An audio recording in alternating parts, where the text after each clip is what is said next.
Hello, welcome to Model Kit Stuff. It's an extra first impressions today.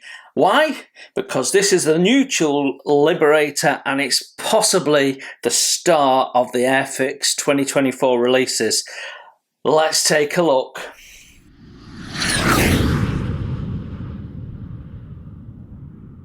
Yes, welcome all of you to First Impressions. I don't think we've ever done a First Impressions on a Sunday before, but here we are. I got this kit a couple of days ago. It is hitting the shops now. If you've pre-ordered it, you've probably just received it, and if not, you're about to receive it because yeah, it has just come out. Now this is a full 2024 new tool kit, and I've seen a review of it in a magazine, so I've sort of got an idea of some of the things we're seeing, but it doesn't take you through it properly. So we're going to deep dive the kit, we're going to look at the instructions, we're going to look at the plastic, we're going to take a view of it and see what we think. And as always, we're going to start with the box. Now, Airfix packaging is brilliant. They give you a nice, sturdy, thick box. The bottom and the top are both thick. You don't get any flimsy, thin lids like a lot of manufacturers do. And they tend to come in a nice cardboard shipper these days. So you get a really well-protected kit. The interior packing is pretty much 2 sprues per bag, so that's really good, and then the clear parts are wrapped separately, so no issues with the packing from my point of view. We have this lovely picture on the front of the Liberator in flight. You can see a couple of German fighters dotting around and the guns in action and what have you, and plenty of aircraft in the sky, and don't really look cool. Now, as always, the big one on the front is going to be one of your paint options, and there's 2 paint options in this kit. So what's it tell us? It tells us that our kit number is A09010. So that means it's a Series 9 kit. And that means if you're an Airfix member and you collect your flying hours and just happen to have saved up 60 of them, you can get it for free. That's an absolute bargain, isn't it? So yeah, so it's a Series 9 kit. It's 1:72 scale. Tells us it's a Consolidated B-24H Liberator. I gotta say, I don't know much about aircraft, so I don't know whether that H is significant, whether it's a particularly good version of it or not. So on this side we have a bit of history. It says the second of America's great 4-engined heavy bombers of the Second World War, the Consolidated B-24 Liberator actually began its development following an Air Army Corps approach for the company to build a B-17 Flying Fortress. Unimpressed at the prospect, Consolidated proposed that they could design and produce their own bomber in the same time it would take them to establish production lines, one which would be better than a Flying Fortress. Interesting. When their XB-24 prototype took to the air on the 29th of December 1939, it was a very different looking aeroplane to the B-17 Flying Fortress. With its shoulder-mounted thin wings, deep yet narrow fuselage and twin-boom tail, it actually had something of a maritime aircraft appearance. Yeah, actually it does now they say that. Following its eventual US AAF introduction in 1941, the B-24 Liberator would go on to be produced in vast quantities, serving in every theatre of the war during World War II and making a vital contribution to the Allied war effort. So it tells us also that the length of the finished model is 298 millimeters, so it's nearly 30 centimeters long, with width of 465, so it's nearly half a meter wingtip to wingtip, and we've got 278 pieces. Then we can see our 2 paint options. So we've got, let's see, Corky Burgundy Bombers, the 733rd Bomb Squadron, 453rd Bomb Group, 8th Air Force. They like their numbers, don't they, these Americans? United States Army Air Force, RAF, Old Buckingham Airfield, Norfolk, England, 1944. Or Paint Scheme B, and I really quite like Paint Scheme B, I've got to be honest, is 425269 Valiant Lady, 831st Bomb Squadron, 485th Bomb Group, 5th Air Force, United States Army Air Force, Venosa, Italy, 1944. So that's our two paint options. Then we've got our list of paints. There's not too many. Humbrol, of course. And really, there's only one difference, which is Paint Scheme B needs Humbrol 25 and Paint Scheme A doesn't. So I don't know whether that's a yellow or something. I don't know. It's a skill level 3. Which means we've got a fair amount of complexity in it, and it comes with 3 flying hours, which I will remove in a short period of time. This side gives us our usual warnings, so if you're under 36 months, don't buy this and then start building it, because it's not for you. And then the ends pretty much replicate what's on the box cover. So there we have it. That is our box. Let's have a look at the instructions. Okay, our instructions, familiar Airfix instructions. We've got a matte A4 stapled building manual. On the front, we've got a bit more history, slightly more in depth than on the side of the box. It does say here, the introduction of the H model addressed the aircraft's vulnerability to frontal attack. So clearly there were some modifications, and then we get some specifications, speed, length, ornament, and that sort of stuff. Then we've got a little health and safety warning note, and then it tells us to wash our parts before you get going, and then we can turn the page, and we have the history carries on in more languages. Then we have the assembly instructions, which basically tells you to study the instructions. Then we have our assembly icons. They all look familiar. I don't see anything new there. And then we go to our instructions and step 1. And the first thing I'm noticing is how many boxes we've got. We've got 15 stages on this first page. What seems to have happened recently is that the instruction picture size has been shrunk down a bit so they can get more on. So actually what we're getting is less pages, even though there's more steps. So what we've got here, 130 steps and 15 pages. So they're consolidating down the drawings so that you can print on less paper and reduce the cost, which is good for the modeler. However, they forget that the model building community is generally aging, and as we all get older, our eyes get worse. So we need bigger pictures, not smaller ones.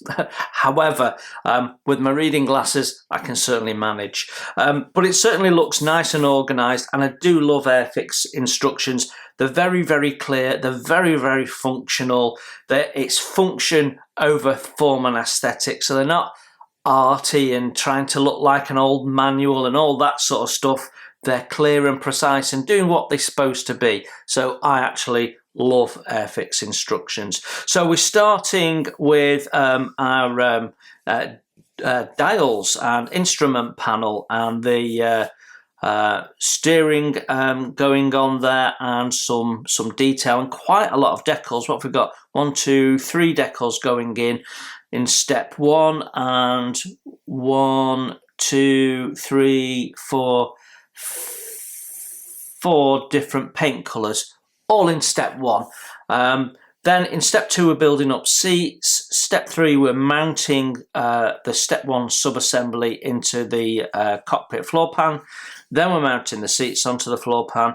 Then goes the cockpit bulkhead, which you can see also incorporates the bulkhead underneath the cockpit, which will be for the front gunner or bomb aimer or both. Then we've got some detail going into a small nose section of fuselage. That's interesting. Step 7, they're asking us to drill, and as always with Airfix, they're telling you exactly what size hole to drill, which is great because a lot of companies, Trumpeter for example, don't. Then we've got an ammunition belt going in, so ammunition feed going in. And then we've got more detail going in. We've got a side piece going in there. Now they've done that separately, and I suspect that's to stop the part deforming in the mould and keeping it crisp and the way they want it. So you've not got, because it's sort of curved, you can elongate circles and things like that. So I suspect they've done that to keep things nice and crisp and the correct shape. So that's really cool. There's a little section behind the dials. You can see this big lip here. And they're telling you to put 25 grams of weight in there. So it's a tail sitter. So you do need to be thinking about that. But it doesn't appear to be a box. Whether we can turn it into one with a bit of plastic card and box it off, I suspect that might be the way to go. Just put some side pieces on. Then we're building up some details on what's already a very detailed looking bulkhead. And then we've got another little part going in, and they suggest that a further 30 grams of weight needs to go into that. So 55 grams all in all. You'll have to have a play. Depends on what method you're using for your weights. I use liquid gravity, and that's going to go everywhere. So unless you put it in something like some blue tack or plasticine or something like that, yeah, to hold it together, you probably need to be putting some plastic card across it to keep it all in. Right, okay, and then we're assembling this bulkhead section. I forgot to say we're putting the two nose pieces together, and as you can see, all this red is the parts from your last step and giving you a bit of orientation, which is very cool. I do like how they do that. Right, first thing is we've got a little note. Camouflaged aircraft have their internal skins painted in zinc chromate, which is Humbrol 81, but the internal framework was left unpainted aluminium. Right, okay, so that means as you look at all of that, you've got to paint it zinc chromate and then pick out all the ribs in aluminium. Okay, that's that's going to be fun. There's a lot of masking. You've got to have a look at that and decide how much of this is going to be seen, and is it worth it. But that's great, because there was a time where they'd have just gone, yeah, just zinc chromate the whole lot, and you're not picking out the detail. Now they're giving you that information. So if, like me, you know nothing about the aircraft, you can get it right without having to mess around doing your own research for hours. So that's fabulous. More detail going in, boxes of different types, gas bottles of different types, all going in there. Note, file tabs off when fixing the door in the open position. Right, so it's got some mounting tabs for when it's closed, but if you want to have them open, you're going to file those off and then see step 41 for the fit of them. And it repeats that on the other side of the fuselage, which is excellent. Then it's got paint instructions for this section here, and you put in that in. So I'm not quite sure what that is. Radio operator maybe. Then we've got the a little floor section with the wing spars going in. So we've built it up there, then we're putting it in. The wings are mounted quite high on this aircraft, which is why they're in these slots here. Then we've got another bulkhead going in with some form of gas bottle or container being built up. Then more bulkheads and floor pans, and then we're starting to add clear parts. And what Airfix have started to do, I've noticed on the last few recent instructions, is clear parts are being depicted in the blue. Now, they don't tell you that in the instructions, and I've mentioned this before. In the instructions, in the assembly icon, they say red square indicates final location, but there's nothing to say blue square, to say blue indicates a clear part. But possibly you could argue you don't really need it because they're giving you a part number. And actually, the clear parts seem to be in a black circle, whereas the plastic parts seem to be in a white circle. Again, is that mentioned? Yeah. Black circle, crystal part, white circle, cement, oh.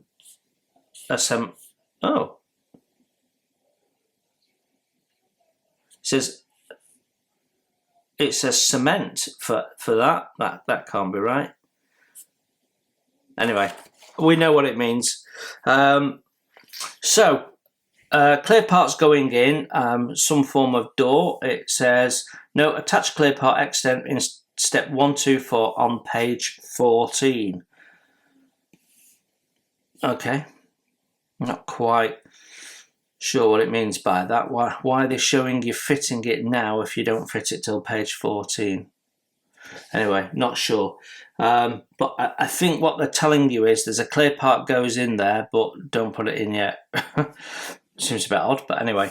Then we've got more detail parts. The mount for the fuselage side guns, ammunition feeds going in, and then the gun being mounted in. I guess I've missed it's an option, so if you've got the door open, you're not going to be able to put the clear part in, so you need to put it in now. Yeah, that's a bit problematic, isn't it? Because how are you going to paint the fuselage with the door open and stuff? You're going to have to paint that first, then glue it in, then you're going to have to mask that opening off with sponge or something, I guess. Yeah, that's quite tricky. First thing you do is go through the instructions and work out what your build plan is.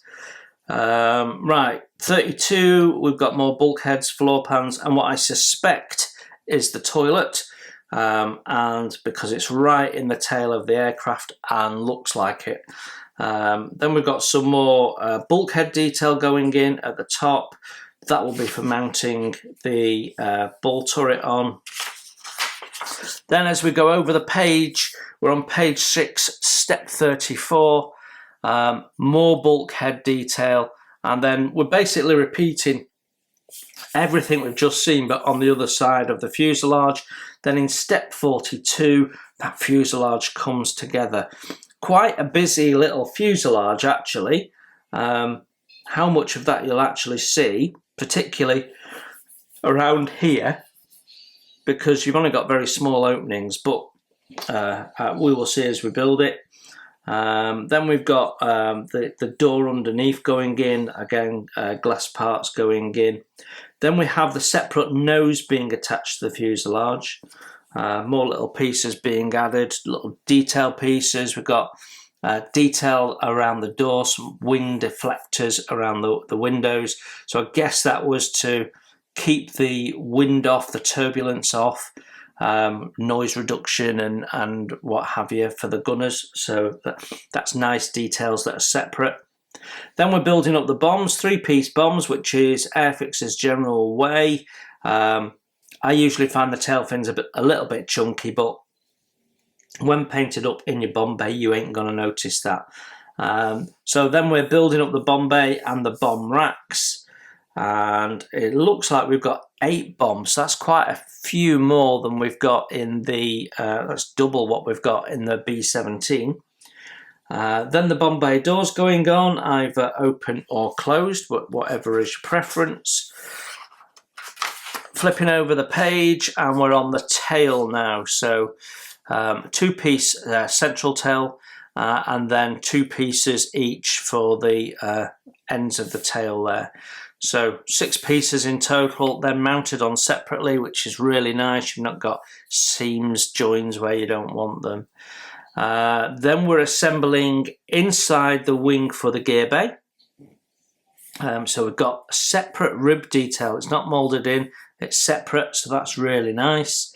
And then we've got, when assembling parts D15, 16, SEP 66, make sure that you've not got any winged droop, is what it's saying. So yeah, basically a little geometry check, so that's cool. So putting the two wing halves together, which has got some of the engine nacelle moulding in on the top part. Then we're building up the underneath with the turbochargers there going in, and then we're building up the engines, and we've got options for grills closed or open, so parked or in flight, I'm guessing. I don't really know which is which, but you know, I'm guessing open is when it's in operation. I guess it might be the other way, don't know. So yeah, and then it shows that the cowling's going on. Then we build up the little engine hubs with the sprocket for the propellers, and that is our wings done, bearing the flaps there. Flaps going in. Looks like we've got some bits the bits highlighted in green for trimming off. Right, so it depends on your option whether you want the flaps down or not. Then we put the two wing sections on at step 80. 81, we build up the wheels. We've got separate hubs, which is lovely. Doesn't clearly show in the instructions whether the wheels are weighted or not, but you build up the wheels and then you put them on the landing gear. This is the wheels up version. And then for wheels down, we are building up the landing gear. What I'm noticing is, though, is the build up of the wheel there is for the wheel up. So you've probably got no detail on the other side, so we might have other wheels to build in a sec. Let's see as we pass step 90 and turn the page. Yeah, brilliant. So that's why they didn't look weighted, because they're not supposed to be. And then when we get to step 91, again, separate hubs. That's really nice, makes it easy for painting tyres and hubs separately. And we've got weighted tyres. Fabulous. Absolutely fabulous. That's how it should be done, with two different wheels for weighted or non-weighted. Love it. Brilliant. Wheels going on. It looks like the fitting for them is completely spherical. So what they haven't done is keyed that in some way so that when the wheel goes on, the tyre's in perfect alignment for the flat to be on the desk at the perfect angle. So you're going to have to fettle the wheels to position them. But that gives you some advantage if you're doing a diorama and you want it on a slope or something. But keying it would also be helpful, so it's not a biggie, just an observation. Then we're building up the nose wheel, again, separate hubs and weighted. So yeah, all good. And then when we get to step 99, we're building up the turrets. And look at how busy all of that suddenly gets. And lots of blue, lots of glass. So it tells us top turret assembly. That's nice. So we can see it coming together, mounting the guns, mounting the clear part. Then we've got the rear turret assembly, mounting the guns on the ring, putting the side pieces in, putting the glazing in. Nose turret assembly being built up. Same sort of process. All looks really nice. Then we've got the bull turret, and that's being constructed in exactly the same way as the B-17. Exactly the same way. Yeah, very nice. So you've got to paint the internal parts first and then build it up. And then you've got a framework going over it, and then we can see that being mounted in place.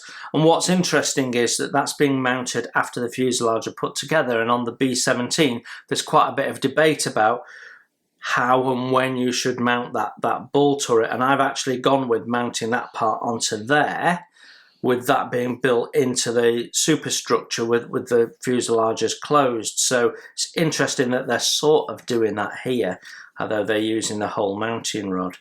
Yeah, really good. Does that mean though that we have to fix it into position and we can't actually have it rotate? I'm not sure. Interestingly though, it shows that you can have the ball turret retracted or extended. So that's an interesting feature. I didn't realise it did that. So I think on the B-17 they just rotate the guns to stop them dragging on the floor in landing. Of course, Airfix don't include paint masks. So you're either going to have to wait for paint masks and they'll be out very, very quickly, or cut your own. But to be honest, on these ball turrets, some of this glazing is so tiny, it's almost impossible to make your own. So get some nice vinyl masks that are sharply cut and you can easily put on. So yeah, we want the aftermarket boys to be Johnny on the spot with that. Step 118 now, and ball turret going in with options. Is that not a repeat of what we've just done, or is it a different one? 117A, 117B. 117A, 117B. Right, okay. So we weren't mounting it there, it's just showing us why. Okay, then we're mounting all these other. So it suggests to me that we can possibly mask off the points where these turrets are going, install the cockpit, and then paint everything, and then put the turrets in afterwards, which would certainly be a lot easier. Then we've got option A and option B have slightly different cockpit glazing, which is interesting. Lots of different bits of glass going in, tons of it, all going in afterwards. So doesn't really give you a huge advantage doing it that way, but it's not a disadvantage either. Then finally the propellers go on, and then it suggests that we can mount our gun on the inside afterwards. I would do some practicing before you put your fuselage halves together to see how easy that is and whether you feel you can do that before you close your fuselage halves up. But it's certainly easier if you can put that in after painting. You take your bit of sponge out and then plop your gun in. That would be awesome. Then we've got a ladder at the back, which is a nice little addition, and that's it. So all in all, 130 steps, instructions nice and clear and makes sense. So let's have a look at the paint instructions next. Right, paint instructions on a separate sheet, as is Airfix's usual way with aircraft certainly, and we've got paint scheme A on one side, paint scheme B on the other. I'll show you that in a sec. And what we've got is a nice top view, both side profile views, bottom view, and then a close-up profile of the nose, where just to help with decal placement. As always, we've got our paint call out on the same sheet, so got 5 basic colours being called out there. So it's pretty much all over olive drab with US Compass grey underneath, which they admit is an approximate match to neutral grey. So we can see we've got little yellow tips on the propeller hubs there. We've got the bomb paint scheme with decals. Now this time they've included a decal for the little yellow stripe at the back there, whereas on the B-17 they don't. You have to paint that on, although masking tape's a better way. But here you have to paint it on the front. and it's telling you it needs to be 0.9 of a millimetre deep. So you've got to mess around trying to measure that on on a curved surface. But in fairness, a decal would also be difficult to put on. So whichever way you go, it'll be difficult. So estimate it and then paint it, and then you paint that little front bit green as well. And it, you know, as long as it looks about right, it'll be fine, won't it? Then all the little red boxes are our decal placements. Not too many decals really, just a small handful of stencils. And then we've got Bill's bar mount on the front there, and then it says Corky Burgundy Bombers, Corky's Yar Department. So all sorts of logos and bits and pieces painted all over this. They were certainly colourful with their decoration, weren't they? And then we've got the big Corky decals there as well. Looks like the yellow strips on the Bombay doors are decals, and the stars and bars are decals with grey rather than white backgrounds, which is interesting. Then the tail is black with this white bar, which seems to be two different decals. So that's lovely. Although the edges here have to be picked out in the black. And then right in the bottom corner, easy to miss if you rest your hand on it, is the propeller. That could have been a bit bigger. But 1.4 millimeters yellow tip. So yeah, there we go. So paint scheme A, we've already told you what that is. If we flip over, sorry, I just hit the camera. I think we're okay though. Paint scheme B, more colours. We've got this matte blue on it, which is for the propeller hubs, with the exception of one. Interesting, maybe that was a replacement or something. And then you've got this big Valiant Lady decal on that side, and then a different Valiant Lady on that side. And the interesting yellow tail. I think I quite like this one. This is the Italian one, isn't it? So, yeah, I quite like this one. It's a little bit different, especially with the blue on it. And for some reason, the bomb that was up there on the last scheme is down here on that one.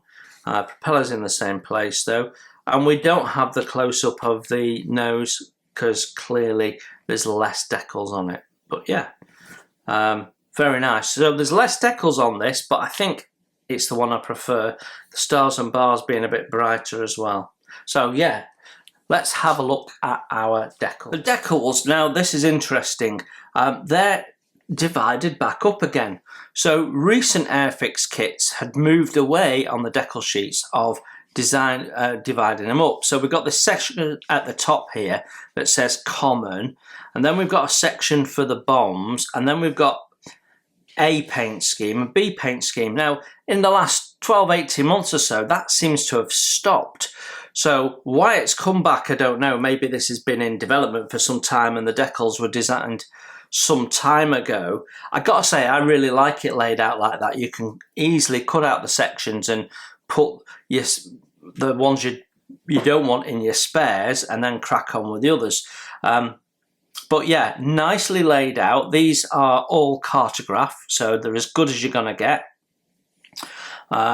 Nicely decal film, nicely trimmed up close to the decals. We do have decal film in places, so spacing of the F and the 8, for example, is perfected by having the decal film. But yeah, very, very nice. And register looks good. They're not too thick. You're not going to have a problem. You don't generally need to use too much softener on these either. But yeah, very, very nice, and some really tiny decals, and if I had my magnifying glasses, I know I'd be able to read the lettering. That nicely done.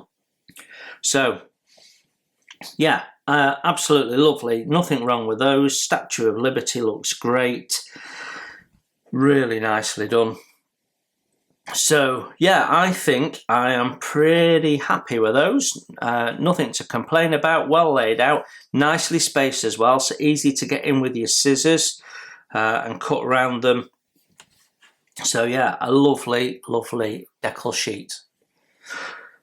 Right, shall we have a look at some plastic? Right then, let's look at the plastic. What we'll do is we'll go through all the sprue, and then I'll take some close-up pictures, and we can put those at the end of the video so that you can have a look, you can pause them and peruse them at your leisure, and then we'll sum up.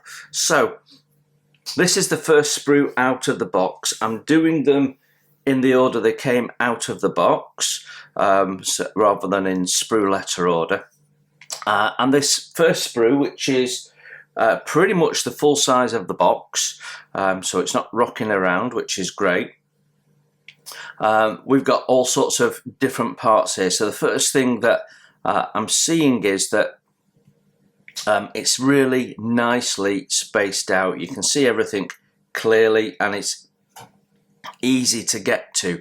So we've got here, we've got some flaps, and we've got some really nice subtle texturing on them. I don't know whether we can pick that up in the light. Yeah, there you go. Some really nice texturing on there. It's not too overt, it's really subtle, lovely. Then we've got the inside of the landing gear bays. That's probably a little bit on the thick side, but I don't know. Usually Airfix are very, very good at getting things done to scale. Then we've got this bulkhead here, and well, there's a couple of ejector pins that we need to slice off. But otherwise, the interior is really lovely, and there's some really nice soft material that's been put in there, so we can see little creases in the corner. God, it's really nice actually. And then there's detail on the other side of the bulkhead as well, with cable runs and pipe work and electrical boxes, junction boxes and the like. So that's cool. Nice texturing of the floors as well. So we've got what looks like sort of pressed steel floors. Looks really nice. So it's not just a smooth bit of plastic. Yeah, it's really cool. We've got the little mini bulkheads that go up in the top corner, and again they are moulded both sides. Lots of raised rivets on this piece here. If you can see that, yeah, lots and lots of raised rivets. They feel really good under my finger there, and more texturing on that floor pan, and texturing there. So this is where the wing root is. So I think that might be the roof of the bomb bay with the raised rivets. More little bulkheads. More parts for the wings. The rivets here are recessed, which is handy. You don't sand them off doing it that way. Really lovely detail though. Pedals are moulded in. Not sure that I like that. Well, I'm assuming the pedals. It might be. Yeah, I think that's the pedals. I think this is the cockpit floor. I think those are the pedals. Not sure what we'd gain by them being separate. So don't know, and whether you're going to see them or not even. So probably not a problem. Another bulkhead's got cabling on, and then we've got a little bit of floor section. I think this is the bit that they mount the toilet on at the end, and then this here is, I think, one of the weight boxes. So you can see we've got three sides, so you can load it all up, and then you can put a bit of plastic card over that and seal it up. So yeah, very nice. Next sprue out is C, and that, I mean, we can see what's on here. We've got the two fuselage halves, minus the nose, which is separate as we saw, and then this is our wing part, so it gives us an impression of the aircraft size. So yeah, they've used the donut system, and quite often that's caused them a problem with sync, and this is no different. So there appears to be, I don't know if you can see that in the light, little bit of pull in the plastic. Whether that can be sanded out, I don't know, but they keep using this donut system where you've got this ring with a dot in for locating it, and I'm not quite sure why they're doing it. It's not on all kits, it's on some, so it's clearly one of the designers likes to do it this way, and it always causes problems on the other surface, so I don't know why they do that. Yeah, but definitely on this one particularly, it's fairly severe. So you're going to have to sand it smooth and then try and score and re-rivet all of this detail.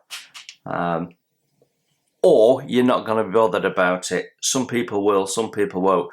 Personally, I would be, others not. So we've got the rest of it, it's moulded in, so I'm not sure why they haven't moulded these in separately, so that you can position them, but it's fixed positions for the tail and the tail flaps, unfortunately. I'm just looking at this side, and it seems again that we've got the pull on this end one, and we can see the sink in there. I can feel it. Run my finger over it. I can feel that sink, which is a shame. It's not leaving it in the mould long enough to cool, is my understanding. I'm not an expert on how it's caused, but it's something to do with the cooling process. So it could be that the designer thinks this shouldn't be a problem, and it's actually a production problem rather than a design problem. But every time I've reviewed a kit where they use this donut system, we have an issue with sink. So I sort of wish they'd stop doing it, because we don't get that issue when they don't use that system. So yeah, real shame. And to be honest, if they were going to do them fixed, there's no reason why they couldn't have moulded these as solid pieces. So some of the wings they do on some of their 172 smaller aircraft are solid. So why not do this solid? Not sure. It might be to do with the texturing on both sides or something. Don't know. But yeah, what they have done, which is nice, is they put the sprue gate on the top surface there, so that you don't have any cleanup issues on that edge there. So that's nice. Although they haven't done it on the back there, so I'm guessing something glues onto that. Then we've got the cross member for the tail, again 2 parts, and they've used an ordinary pin system there, you can see, and the result is no issues on the surface detail. Sort of just to prove the point, they've done it another way and it's worked better. Interesting that they've got 2 different systems in one kit. Yeah, I do wish they'd stop doing that. Surface detail is lovely, texturing is exquisite. It's a very, very nice, crisply moulded. No flash on the parts. There's a little bit on the sprue. No flash on the parts whatsoever. Then when we look at the 2 fuselage sections, again, really nice.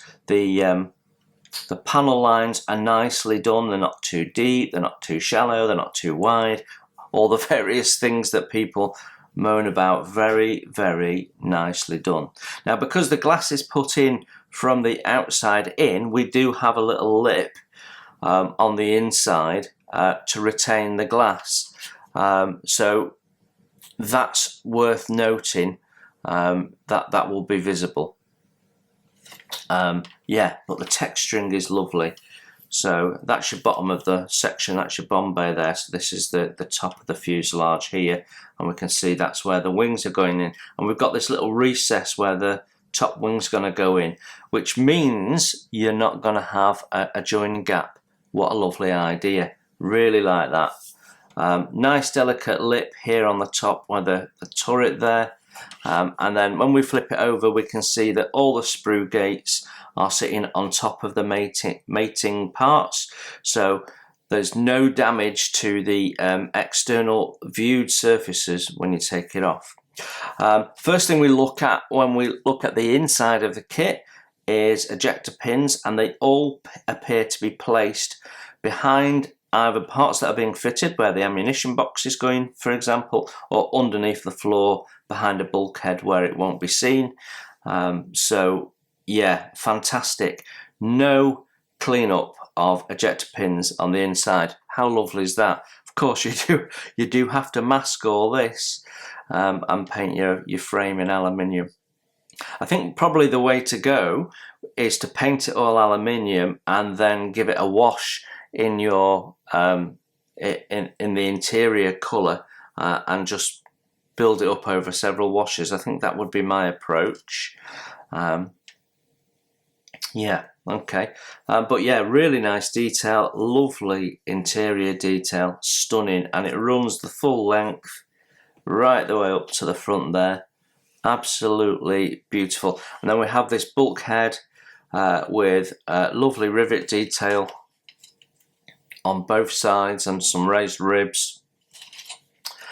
Proper gorgeous, that is, really gorgeous. Just a shame about the little bit of sink. Right, first of two clear sprues in this kit. So this one has got in the ball turret, we've got some of the fuselage glazing, the bit that goes in the nose there. We've got some clear parts which actually have the guns moulded in. So if I put my hand behind there, you'll see that better. The guns moulded in the clear part. I've never seen that before. But some lovely detail been put into these clear parts. Then we've got another ball turret section. I think they are side fuselage windows. Yeah, and then more turrets, all very nice. And then one of the options of the front windscreen.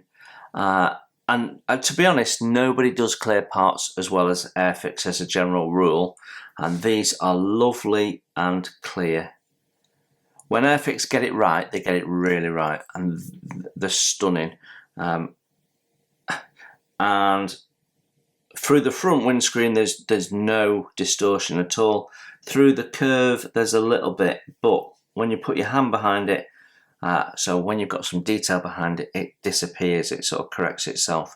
So really nice. We've got a section of fuselage there for painting, so nice and easy for masking. You can cut this part off, mask it before you attach it, so that makes it a lot easier to mask because of the way you can handle the part. So yeah, fantastic. So that is sprue Z. Second clear sprue, this is sprue X, and it's mainly dealing with the small windows in the fuselage. We do have one turret, the little dome that you get on the top of the aircraft, and some lamps, and then the other canopy. This has different side windows, as I can see it is the main difference. But again, really, really nice and clear, crystal clear. Yeah, absolutely lovely. Nothing wrong with them at all. Sprue F now, a smaller sprue, and I haven't mentioned, but all the sprues have this nice little tab in with the letter on, which I really like that they do that. Saves you having to label them up if that's what you usually do. I tend to label bags rather than sprues and keep the sprue in the bag. So we've got all sorts of small parts on here. Most of it appears to be related to the turrets, even if it's indirectly, like the floor pan that allows for the turret to be inside. And then we've got this gun belt for the nose, and then of course we've got the two nose pieces of the fuselage. But if we look at the smaller pieces first, we've got the little guns there, which are lovely and crisply moulded, although there's no detail behind the barrel particularly. We've got another set of guns at the back, and it's lovely and crisp because it's in the new format hard plastic. The moulding is lovely and crisp. There's no soft moulding in any of this. Really nicely done. Lovely texturing. Yeah, very, very good. Ammunition feed looks really nice as well. Lovely detail. We've got lovely rivet detail. Yeah, very, very nice. This appears to be some form of hatch, and that has moulding detail on both sides. And then when we look at the nose for the fuselage, we've got lovely subtle rivet detail. It's not overdone at all. I can't feel it, I can just see it. I mean, it is countersink, but there is no witness of it. Yeah, really nice. We've got lovely shape there. Yeah, and then we have some raised detail as well. Yeah, absolutely stunning that. And then when we turn it over on the other side, once again, it looks like all of the ejector pins are in non-visible areas. I'm just one there that I'm questioning, but I think there's a floor part that goes in there. So there's one that's possible that we might see on each side there. But the interior ribbing is so gentle that I think it's just lovely. It is breathtaking, some of the detail. Very, very nice indeed. Sprue B, and I've had to just come out a little bit to fit it all into camera. But we've got lots and lots of little parts here. We've got all the bombs, all the ordnance is in here. And you can see we've got the tails, the fins are all a single piece. They're a bit chunky, they always are, but actually when you clean them up, they won't look too bad at all. And they're lovely and crisp. So these are some of the best ones I've seen Airfix do, to be honest. Very nice. And then we've got the bombs, which are two halves, which have detail on the sides there, which is the first time I've seen that, so that's lovely as well. Then we've got lots of little gas bottles all laid out, very nicely done, completely spherical, so yeah, really good. Hollowed out so that you don't get any sink.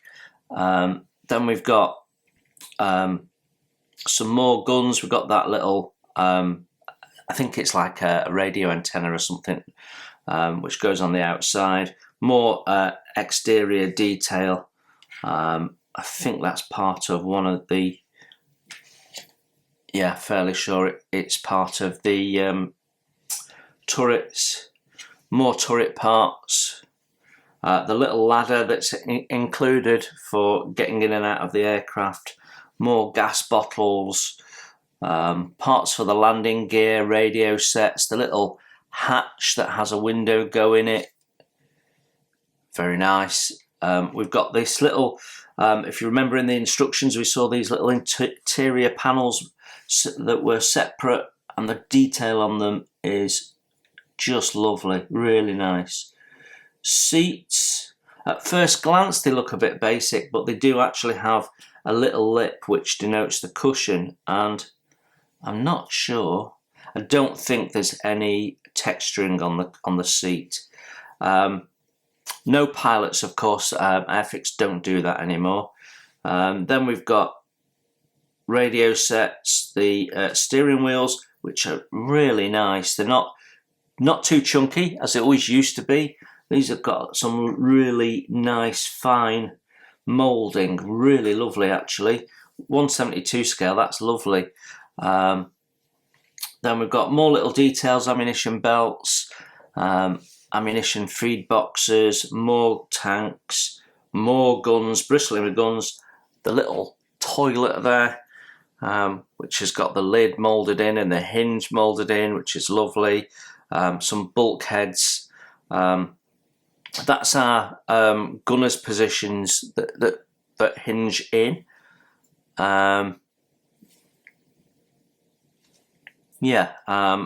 Then I think that's the gun mounting point on the inside, isn't it? And then we've got the bomb rack mounts. Yeah, nothing wrong with any of that. Really, really nice. And some of the parts, like this for example, they're paired up, so that's the back of that canister there. So yeah, some thought gone into the sprue. It's lovely in terms of its layout, loads of space around it, easy to get in with your cutters. So well laid out, well designed sprue. That really, really nice. Sprue, where is it? D now, and we've got one of the wings and the engines that go with it, all 4 of the propellers, and then all the sort of engine parts. So if we look at the engine nacelles bit first, so these are the bottom sections that go into all 4 wings. We can see the little depression there for the turbochargers. Very nicely done. We've got fastener detail all round and nice panel lines. Yeah, really lovely. Nice and crisply moulded. We do have seam running along that edge there that will have to be cleaned up, and that does go across a couple of the panel lines. So this is probably the parts with the most cleanup on that I've seen so far, to be honest. They have put the sprue gates, or 2 out of the 3 sprue gates, on the cleanup surface. This one, I feel, though, they had no way to get around it unless they'd made that part separate, and then you'd have had a joint to fill. So whatever way they tackled this, there was going to be some cleanup. So I think they've probably done it the best for the modeler that they can do. Yeah, it'll be a case of sand it down and then just rescribe a small section of a couple of panel lines by the looks of it. So no real issues there. Upper surface of the wing, very nice, really lovely. I don't see any sink or anything like that. And again, our sprue gates are all on the clean-up surfaces. That's fantastic. And no ejector pins to clean up. And look at all these beautiful, lovely fins there. Really nicely done. I'm sure there'll be etch replacements at some point, but they're really nicely done. Lower wing detail is stunning. We've got the panel lines and the depressed rivets and what have you, and then you've got all these little panels which are slightly raised, all sorts of little details. Very nice. It's really lovely, this. Propellers nice and crisp, and actually the blades are lovely and thin. They're not chunky at all. In fact, you can see I can just flex them, they're that thin. Really nice. And then we've got some smaller little details to go around the mounts for the propellers there. Little radiators which have got texturing on. And then when we get to the engines themselves, they don't appear to have. Yeah, they do. Yeah, they do. It's just quite subtle, I think. Yeah, they have the cooling fins, but only on one side, probably because you're not going to see them on the other side. But here you can see they've got them printed on both sides. So really nice. Very, very nice.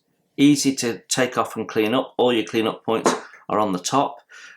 So easy to sand, and then we've got the part of the engine that it all gets mounted on. You can see that they've keyed it, so it's easy to assemble. Little tiny ejector pin marks on the top of each one of those. Just a couple of rubs with your sanding stick and that's sorted. And then we've got these one-piece cowls, so we're going to have no seams on assembly. You're just going to pop them on, and all the sprue gates mounted on the mating surfaces. Perfect. 10 out of 10. What a beautiful sprue. So final sprue now, and we've got the other wing, and then we've got all sorts of parts, including all the various wheels, and then the bomb bay doors, which we've got 4 of. And I thought 1, 2, 3, 4. I thought we'd only need 2. So I'm not quite sure what the differences is. I don't obviously see any differences. What I do see is tons of rivet detail. Can we get that on camera? No, you'll see on the photos in a minute.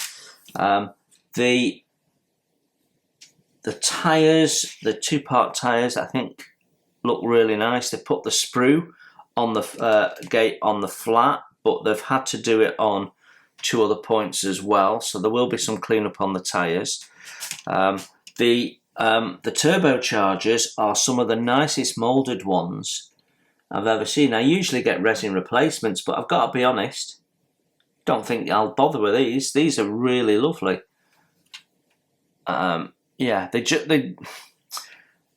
Yeah, they've even got the opening, the exhaust opening moulded in, which is fantastic. You could further drill that out if you wanted.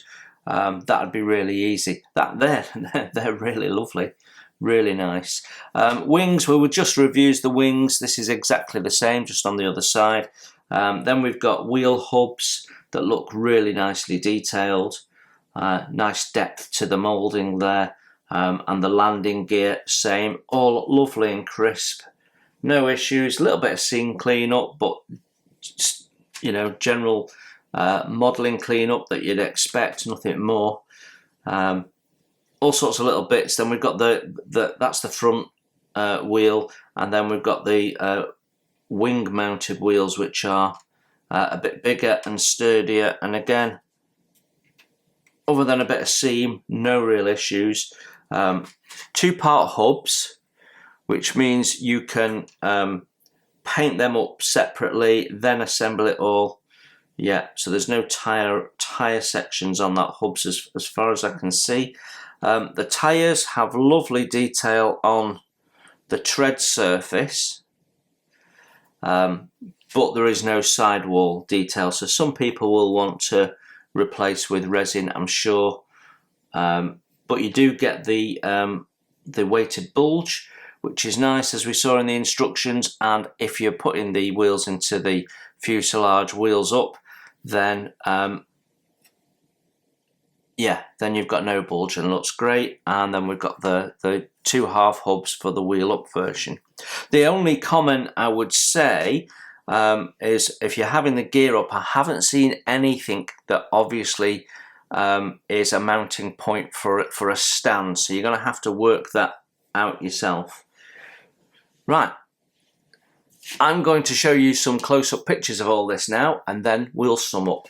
So if you buy this direct from Airfix off their website without any discounts for hobby points or 10% off for club membership or what have you, this retails at £46.99p. Now, just to put that into perspective, if you were to purchase their recently re-released Armstrong Whitworth Whitley, that would cost you £39.99p. So we're talking about £7 difference between this brand new tool, state-of-the-art, stunning kit, and a re-released kit in the same scale. You tell me where you can get more bang for your buck than a brand new tool Airfix kit, because for me, that's stunning. They've packed in so much more. When you get the Whitley, inevitably there'll be some soft moulding, inevitably there'll be some fit issues, inevitably there'll be more cleanup, inevitably it won't quite have the finesse of this latest tooling. And the result, for £7, you get all of that new innovation, better ways of working, better processes, better plastic. Although the Whitley will be in the new plastic now, so I'll take that back.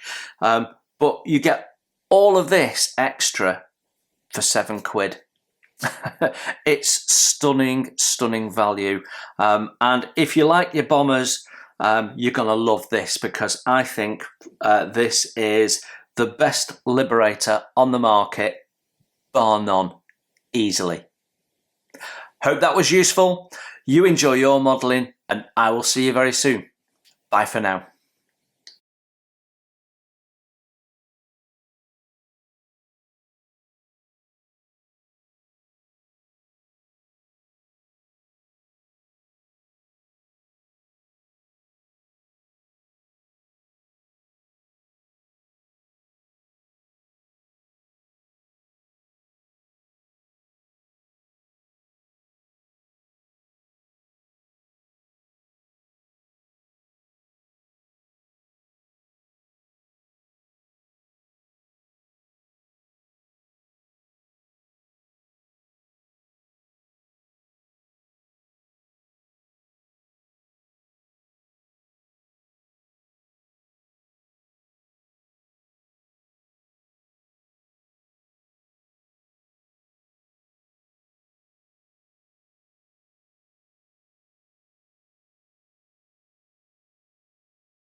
Well, there you have it. Airfix's brand new 2024 new tool 172 Consolidated B-24H Liberator. What is my first impression? Well, I can tell you now, my first impression is this is absolutely the nicest 172 scale kit I have ever seen. It is really lovely. A little while ago, I was talking about Airfix and saying that they don't always capitalise on their good ideas, and you see good ideas and then they don't capitalise on them.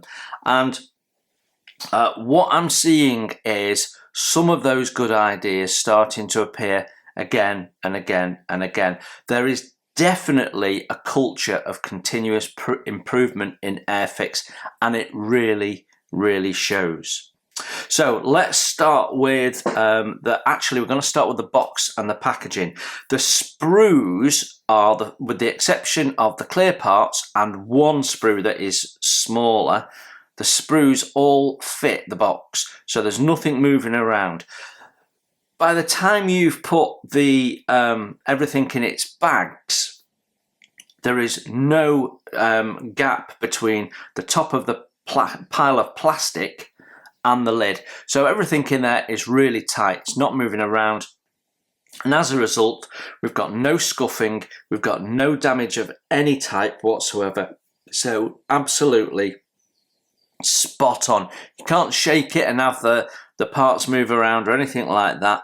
They're listening to their feedback, they're taking it in and they're acting on it, and that is fabulous. So yeah, really impressed with the packaging. Airfix boxes are the best boxes. They really are really well done. They're amongst the best boxes you can get for when it comes to packaging. There are other companies that package well, and then there's other companies like Revell who clearly don't care and put them in really flimsy boxes. But even people like Zukimura and Tamiya do a decent box bottom and then a really flimsy lid. So yeah, Airfix absolutely top of the game when it comes to packaging, and this kit has been well thought out in terms of that packaging. So there's generally 2 sprues in a bag. The bags are loose fitting, and I like that because I reuse the bags. I keep them and I use them for future kits, so I've got other bags that I can put in, so when I build this all the sprues can have their own bag. And normally I'd label the bag, but they've put the label on the sprue, so I don't need to do that, although I probably still will. But the point I'm getting to is they used to shove this all in one bag at this scale, and then you'd have a separate bag with your clear parts job done. They're now separating them up a little bit. They're finding the balance between adding cost and adding packed protection. This is a well packaged kit. Top marks for packaging. Then when we look at instructions, I've got to be honest with you, I think Airfix instructions are still the very best you can get. They are the benchmark I measure all instructions against, and the reason is they're clear, they're functional, they're concise, they're easy to follow. Every instruction is boxed off so you can focus on it easy. They're not over stylized, they're there to build the kit and chuck them away. They know that, and they are completely fit for purpose. The build sequence makes lots and lots of sense. You've got the paint instructions and the decal instructions where needed as you go. Absolutely a stunning set of instructions, as always from Airfix. The paint call out sheet always works for me. I've said on a few occasions it would be nice for them to be full size, which is something Tamiya tends to do, which is really handy when you've got camouflage schemes, but we largely don't have camouflage schemes in here, so it'd make no real difference. So no issues with the paint scheme at all, and in fact Airfix have gone a little bit further than they used to do and called out multiple paints on one individual part, so that detail is going to pop out a little bit more, even if you just follow the instructions without any research. So really, really nicely done. The decals, well, they're Cartograph. They are beautiful. They're the best decals you can get. They're really nice, fine decals and extremely well laid out. So I have nothing against them. Top marks for decals.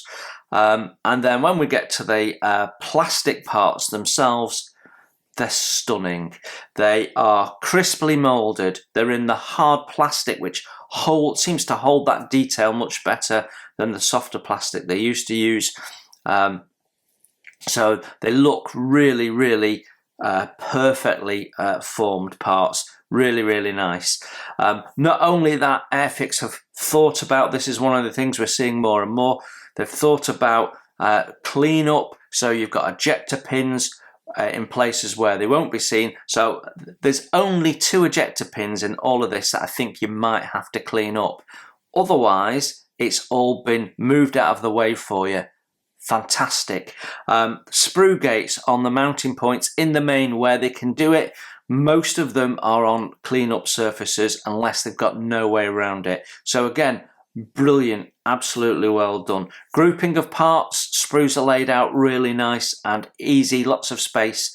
You can see the parts clearly, you can get in with your sprue cutters. Yeah, really nice. And the sprue gates themselves, not oversized. So the only issue I saw in all of the plastic was some mild sink in the tail section there where they've used the donuts. I wish they'd stop using the donuts because it does cause problems. So I'm not quite sure why they do it, but they need to find a different solution for that. My only other thing that I would say is it'd have been nice for the tail flaps to have been posable, but they're not. Whereas the flaps on the wings can be, what we saw in there. Otherwise, really stunning. The clear plastic parts, clear as day, beautifully done. The framework on the canopy, absolutely stunning, nice and wide, perfect shaping. Guns, nice and thin, not too chunky. Same with the steering wheels, real finesse in the moulding there. So absolutely stunning. So everything you get in this kit, the kit presentation itself and its packaging, the instructions, the plastic parts, the paint instructions and the decals, perfect. With just that little sink niggle, that is as perfect as you're gonna get. There's no such thing as a perfect kit. So yeah, absolutely stunning. This is one of Airfix's finest hours, and it was a real pleasure to thumb through it. So a really, really nice kit. Now, it would be wrong of me not to add some balance, so we will do that. It would be lovely, given the complexity of some of the clear parts, and you can see one of them on the artwork here, with the complexity of the clear parts, it would be lovely to have some paint masks added. Even if that added, you know, 3-4 quid to the box cost, it's worth it to get the masks. Not the paper masks, some nice tightly cut laser cut vinyl masks, and that would finish this off. Photo etch, do you need it? Resin, do you need it? Some people will want to replace the tyres so they can have sidewall writing. I'm sure that will be done. Some of the things that you'd normally replace with resin, such as the turbochargers, I don't think there's a need for. Gun barrels, I think for this scale they are really nicely done, so I wouldn't even be looking at replacing those. There's enough interior detail there to not warrant any interior kit, so I don't think you really need any aftermarket. So as far as I can see, the only thing I would say is if you want to have the wings up, you're going to have to think about where to position your stand. Otherwise, Airfix have got you covered for everything else. It's a beautiful looking kit. I cannot wait to build it. And if you wanted to just get a feel for what this was like before you bought it, there you go, you have it. There is no reason to think, oh, I shouldn't get this kit. It's beautiful in every level and every aspect. And hats off to Airfix. They continue to improve. It shows in the kits. This is beautiful. So once again, Airfix prove that they are increasingly the market leader when it comes to Airfix kits. Now, when I say things like that, there's always someone that goes, yeah, but they're not as good as Tamiya. Prove that to me. Prove to me that Tamiya can make a better model at that cost point than Airfix, because for me, that I know the fit of that will be perfect, because the recent kits I've bought, the fit has been perfect. The plastic is as good as Tamiya. The information is as good as Tamiya. The instruction book is better than Tamiya. You've not got any reference pictures. Tamiya probably would put those in, but you pay for that. And if you, like me, don't know much about the aircraft but just fancy building it, you've got everything you need. And I always argue that Airfix get the balance right between cost and the modeller's budget and quality. And that means that these kits are accessible to more people, because not everyone can afford a fancy, expensive Tamiya kit. So, yeah, I think this is a beautiful kit. Let's just talk price before we finish. Hi, and thanks for watching. You can support the channel by hitting the like button, and if you haven't subscribed, please consider the subscribe button and the notifications bell so you don't miss any content that I put out. Model Kit Stuff is a self-funded channel, and I don't do membership or Patreon or buy me a coffee. So if you'd like to further donate to the channel and ensure the cameras keep rolling and the content keeps coming, then you can consider making a donation through my PayPal. You will find a link to that in the text below. You enjoy your modelling, and I'll see you soon.